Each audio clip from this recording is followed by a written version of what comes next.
कॉलेजों के लिए, हॉस्पिटल्स के लिए, रोजगार के लिए पैसे की कमी नहीं है। इतना पैसा है इस देश में। कमी है नीयत की, कमी है काम करने की। जब आपकी नीयत यह है कि एजुकेशन सिस्टम को पूरी तरह से ध्वस्त करना है, तो क्यों आप एजुकेशन में पैसा लगाएंगे? क्यों आप स्कूल बनाएंगे, कॉलेज बनाएंगे? वो जो पैसा है ना पीएम केयर फंड का, वो मोदी का रिश्वत का पैसा है। इस देश के लोगों से उसने लूटी है रिश्वत, प्रधानमंत्री केयर फंड के नाम से लूटी है। इन्हें नीचे बिछावेगा, इन्हें ओढ़ के सोवेगा मोदी। जब मरेगा ना इस धरती से जब जावेगा, तो इनको ओढ़ बिछा के ही सोवेगा, इन्हीं पे मरेगा। उससे कुछ नहीं फर्क पड़ता कि देश में जो है बच्चों के लिए स्कूल नहीं है। ये छटे हुए एक नंबर के बेईमान, एक नंबर के भ्रष्ट, एक नंबर के जो डकैत लुटेरे हैं, हत्यारे हैं ये लोग। तो जो इनकी टीम में शामिल हैं उनको तो बचाएंगे। मोदी ने आज तक किसको, जो उसकी टीम में शामिल है, किसको उसने जो है नहीं बचाया? हर किसी को बचाया। बेईमानों की पूरी मंडली जोड़ रखी है। जो एक नंबर छटा हुआ बेईमान है, जिसे खुद मोदी बेईमान बोलता है, उसी को किसी को मंत्री बना दे, किसी को मुख्यमंत्री बना दे, किसी को कुछ बना दे। ये तो सबके सामने ही है। तो नहीं करेंगे ये। और ये आज नहीं तो पहले से मालूम था कि कोई भी व्यक्ति जो इसमें शामिल है, सरकार उसको क्लीन चिट देके साफ कर देगी कि इसका कोई हाथ में लेना दिए। फंसेगा कौन? फंसेंगे वही छोटे मोटे कीड़े मकोड़े जो है ना, वही फंसेंगे और कुछ। 50,000 रुपए देने की घोषणा इस बात को सिद्ध करती है कि यूपी सरकार ने पिछले तमाम सालों में कोई काम नहीं किया। पिछले 9 साल का अगर उनका रिकॉर्ड उठा के देख लें या बात कर लें, तो ये इस बात को सिद्ध करता है कि सरकार ने कोई काम नहीं किया। अगर काम किया होता तो 50,000 रुपए देने की क्यों जरूरत पड़ती? 50,000 रुपए क्यों दे रहे हैं आप, जब आप कह रहे हैं कि 60 करोड़ 62 करोड़ लोग आपके कुंभ में आए? आपका बड़ा डंका बज रहा है। राम मंदिर में डकैती डालने के बाद भी, इतनी भयानक डकैती डालने के बाद, जिसमें बीजेपी, आरएसएस सब पूरे ये लोग शामिल हैं, और एक एक परतें उसकी खुलती जा रही हैं कि जमीन खरीदने में घोटाला, राम मंदिर बनाने में घोटाला, 40% का कमीशन, जितना चंदा लिया उस चंदे को खा गए, जितना चढ़ावा आया है उस चढ़ावे को खा गए। इस सब के बावजूद भी अगर तुम कह रहे हो कि सब कुछ बढ़िया, तो 50,000 रुपए क्यों दे रहे हो? आप कह रहे हो कि ये कोई चोरी नहीं है। जैसे आपने देखा, एक ऐसे ही व्यक्ति ने कहा भी कि हिंदुओं का मंदिर, हिंदुओं का चढ़ावा, और हिंदू ने खा लिया, तो भैया तुम्हें क्या दिक्कत हो रही है? तो इससे तो ऐसा लगता है कि भाई हिंदुओं की लड़की और हिंदुओं की लड़की के साथ किसी हिंदू ने बलात्कार कर दिया, तो फिर उसके खिलाफ कुछ करने की जरूरत नहीं, क्योंकि तो हिंदू हिंदू है। क्या इसे ऐसा माना जाए? और ये जो सारी चीजें हो रही हैं, ये जो किया जा रहा है, अगर आप कर रहे हो, आप जाके देखो, पूरे यूपी में नहीं, पूरे देश में दिल्ली पट्टी पड़ी है। लगातार प्रचार किया जा रहा है, और प्रचार भी इस तरह से किया गया है, बताया यह जा रहा है, जो आरटीआई के माध्यम से इंफॉर्मेशन आई है, कि जितना खर्चा मोदी ने प्रचार पर किया है, उससे 2 गुना ज्यादा प्रचार पे खर्चा योगी ने किया है। योगी ने किया, चाहे वो प्रिंट मीडिया हो, चाहे वो इलेक्ट्रॉनिक मीडिया हो, हर तरफ, हर अखबार में देखो, वो आप चारों तरफ देखो, होर्डिंग लगे हुए हैं, बैनर लगे हुए हैं, हर तरफ पटा पड़ा है। यहीं से जाओ आप चारों किधर भी रोड पे निकल जाओ, होर्डिंग लगे पड़े हैं। ये प्रचार आप क्यों कर रहे हो? और ये प्रचार आप लगातार कर रहे हो कि इतने करोड़ लोगों को घर दे दिया, इतने करोड़ लोगों को हमने जो है रोजगार दे दिया, इतने जो लाख जो है हमने यहाँ पे वो कर दिए, उद्योग बना दिए, जो पुराने उद्योग थे जो वो शुरू करवा दिए और नए उद्योग लगा दिए। आपने अगर सब कुछ किया है तो 50,000 क्यों दे रहे हो? और अब मैं ये पूछना चाहता हूं, 50,000 कहां से? तुम्हारे बाप के पैसे हैं ये जो आप दे रहे हो? और क्या ये रिश्वत नहीं है? वोट खरीदने के लिए रिश्वत नहीं है क्या ये? बिहार में दिए गए जो सिंचाई के लिए पैसा वर्ल्ड बैंक से आया था, 14,000 करोड़ रुपए, वो पैसे वहां चुनाव में बांटे गए। 1.5 करोड़ महिलाओं को 10,000 रुपए दिए गए। और अब ये 50,000, ये जो रुपए दिए जाएंगे, 50,000 भी क्यों?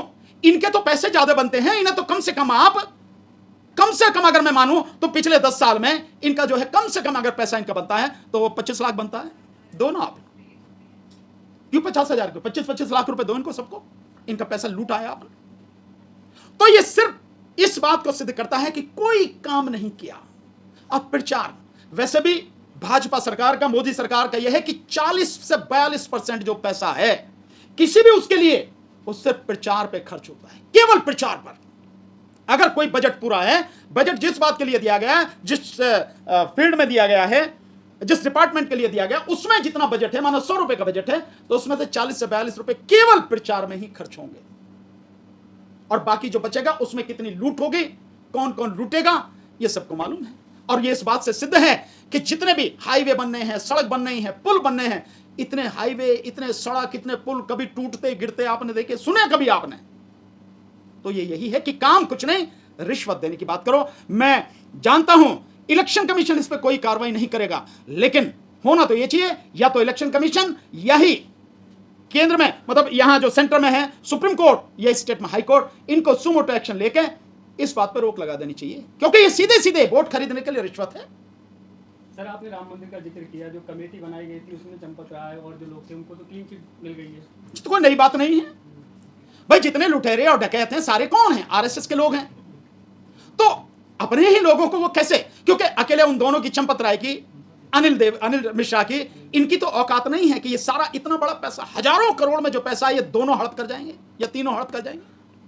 निश्चित रूप से इसका पैसा प्रधानमंत्री तक पहुंचा होगा, इसका पैसा निश्चित रूप से बीजेपी और आरएसएस तक पूरा पहुंचा होगा, उन्हें भी मिले होंगे 100, 200, 400 करोड़ रुपए निश्चित रूप से, लेकिन इसका जो मोटा पैसा है वो तो बीजेपी और आरएसएस तक गया होगा। एक बात तो बड़ी जबरदस्त है, पता नहीं किसी ने इस विषय में कहा, हाँ शीतल पी सिंह साहब ने कहा, और जब इन्वेस्टिगेशन वो वहां पे गए, जांच पड़ताल उन्होंने जो की, उन्होंने कहा कि जो इसका योगी का जो मंदिर का जीर्णोद्धार हुआ है वहां पे गोरखपुर में, और ये जो मंदिर, ये जो इनका वो बना है झंडेवालान मंदिर के पास में आरएसएस का, कि अगर इसको इनकी जांच ढंग से कर ली जाए तो इनमें जो पत्थर लगा है और राम मंदिर में जो पत्थर लगा है उसी से पता लग जाएगा कि चोरी कहां कहां हुई है और किस किसने चोरी में हिस्सा लिया है। ये बात, मतलब इस तरह की सारी चीजें आ रही हैं। तो भाई ये छटे हुए एक नंबर के बेईमान, एक नंबर के भ्रष्ट, एक नंबर के जो डकैत लुटेरे हैं, हत्यारे हैं ये लोग, तो जो इनकी टीम में शामिल हैं उनको तो बचाएंगे। मोदी ने आज तक किसको, जो उसकी टीम में शामिल है, किसको उसने जो है नहीं बचाया? हर किसी को बचाया। बेईमानों की पूरी मंडली जोड़ रखी है, जो एक नंबर छटा हुआ बेईमान है, जिसे खुद मोदी बेईमान बोलता है, उसी को किसी को मंत्री बना दे, किसी को मुख्यमंत्री बना दे, किसी को कुछ बना दे। ये तो सबके सामने ही है। तो नहीं करेंगे ये, और ये आज नहीं तो पहले से मालूम था कि कोई भी व्यक्ति जो इसमें शामिल है, सरकार उसको क्लीन चिट देकर साफ कर देगी कि इसका कोई हाथ में लेना दिए। फंसेगा कौन? फंसेंगे वही छोटे मोटे कीड़े मकोड़े जो है ना, वही फंसेंगे, और कुछ नहीं फंसेगा। सर, रामपुर में जौहर यूनिवर्सिटी लगातार योगी सरकार के निशाने पर है। पहले बुलडोजर से गिराने की बात कही गई, अब ईडी रेड हो रही है, क्या कहेंगे सर? नहीं देखिए, वो अपने जो घिनौनी जो उनकी साजिश है, जो उनकी करतूतें हैं, उनमें आप किसी तरह की कमी कभी नहीं देखेंगे। आप ये सोचते हो कि भाई ये चुप बैठ जाएंगे, नहीं। वो कोई ना कोई हथकंडा उस मुद्दे को जिंदा रखने के लिए, उस मुद्दे पर समाज को बांटने के लिए कोशिश करते रहेंगे, चाहे ईडी हो, चाहे सीबीआई हो, चाहे कोई भी हो। पर मैं समझता हूं कि लोग अब जाग गए हैं। कम से कम मुझे पक्का विश्वास है कि जौहर यूनिवर्सिटी को अब ये गिरा नहीं सकेंगे। इनकी अब इतनी औकात नहीं रही कि ये जौहर यूनिवर्सिटी को गिरा सके। हो सकता था पहले कभी बात हो जाती, अब संभव नहीं है। अब इस देश का जो युवा है वो जाग चुका है, और वो जाग चुका है, ये समझ चुका है कि स्कूलों का, कॉलेजों का, इंस्टीट्यूशंस का, यूनिवर्सिटीज का क्या महत्व है। उस जौहर यूनिवर्सिटी में 3000 बच्चे पढ़ते हैं। उन 3000 बच्चों के भविष्य से खिलवाड़ इस देश का जेनजी अब नहीं होने देगा, इस देश के लोग नहीं होने देंगे।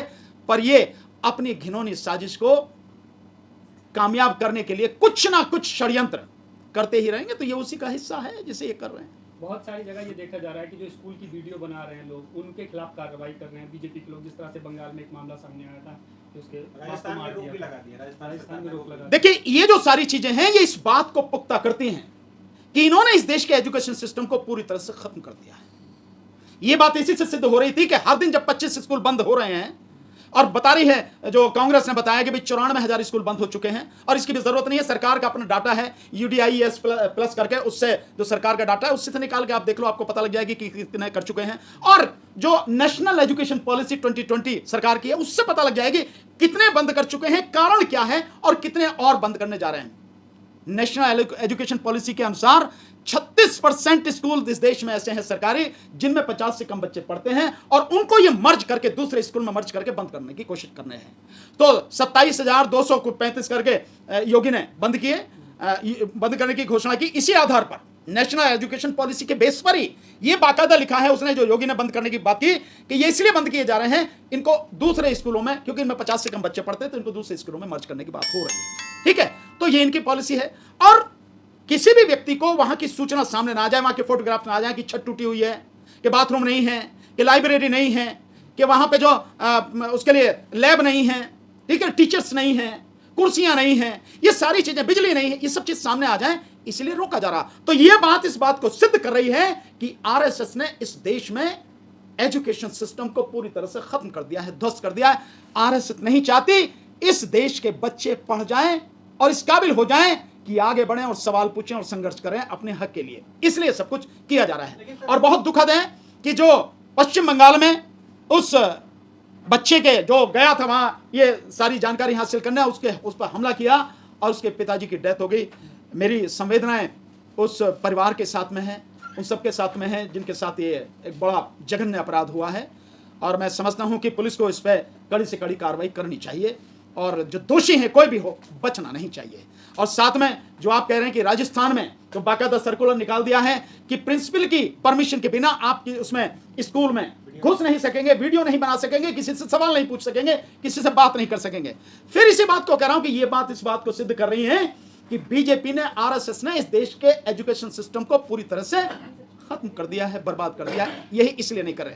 वैसे भी मैं अगर आप बात कहूं, हमने वीडियो बना के डाला हुआ है आर्टिकल 368 भानु प्रताप सिंह एडवोकेट, उस पर आप जाकर देखेंगे मैंने पूरे एजुकेशन सिस्टम के विषय में, और ये वीडियो हमने उस पर भी डाला है जो हमारा भानु प्रताप सिंह ऑफिशियल उस पर डाला है। मैंने उस पर बाकायदा बताया हुआ है एजुकेशन सिस्टम क्या है, स्कूल जो कॉलेज स्कूल हैं, कितने स्कूल हैं, सरकारी स्कूल कितने हैं और प्राइवेट स्कूल कितने हैं, कितने बंद हो गए, किस तरह से प्राइवेट स्कूल बढ़ रहे हैं, किस तरह से सरकारी स्कूलों का बंटाढार किया जा रहा, टीचर्स की 10 लाख टीचर्स की कमी है।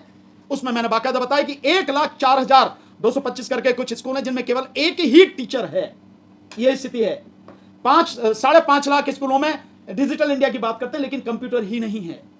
लगभग 10.5 लाख सरकारी स्कूल है लेकिन 5.5 में वही नहीं है, कंप्यूटर ही नहीं है। मैंने बाकायदा बताया, अब जाके सब लोग देखें। पीएम केयर्स फंड में 8,000 कुछ करोड़ रुपए जो है उसका इस्तेमाल नहीं हुआ, तो ये स्कूल एक तरफ बंद किए जा रहे हैं, तो ये सब पैसा तो लगाना चाहिए। वो जो पैसा है ना पीएम केयर फंड का, वो मोदी का रिश्वत का पैसा है।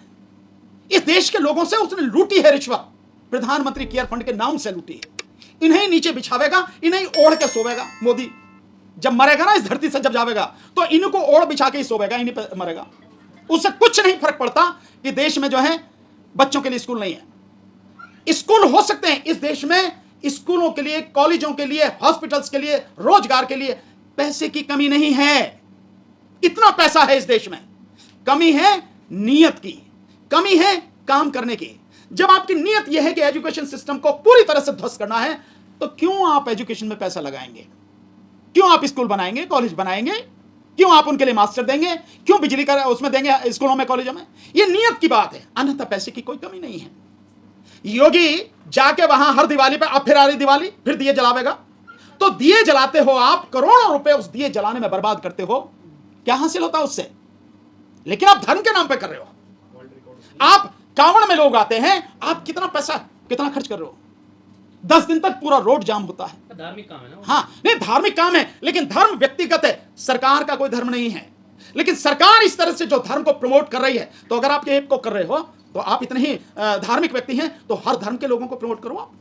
फिर मुस्लिम धर्म को भी इतनी प्रोटेक्शन दो, इतना सपोर्ट दो, इतना पैसा दो ना। आप ईसाइयों को भी दो, आप बौद्धों को भी दो, जैनियों के लिए भी काम करो, कौन मना कर रहा है? लेकिन यह संविधान के विरुद्ध है। धर्म हर किसी का व्यक्तिगत मसला है। कोई कहीं जाए, कितना भी धार्मिक हो, कितनी पूजा पाठ करे, कौन किसको रोकता है? कोई नहीं रोक सकता। संविधान ने हर किसी को अधिकार दिया, स्वतंत्रता दी है। लेकिन सरकार को यह काम नहीं करना, क्योंकि सरकार का कोई धर्म नहीं है। देश धर्मनिरपेक्ष है और धर्मनिरपेक्षता का मतलब यह है कि सरकार का कोई धर्म नहीं है। सरकार किसी भी धर्म विशेष को किसी भी तरह की सपोर्ट नहीं करेगी।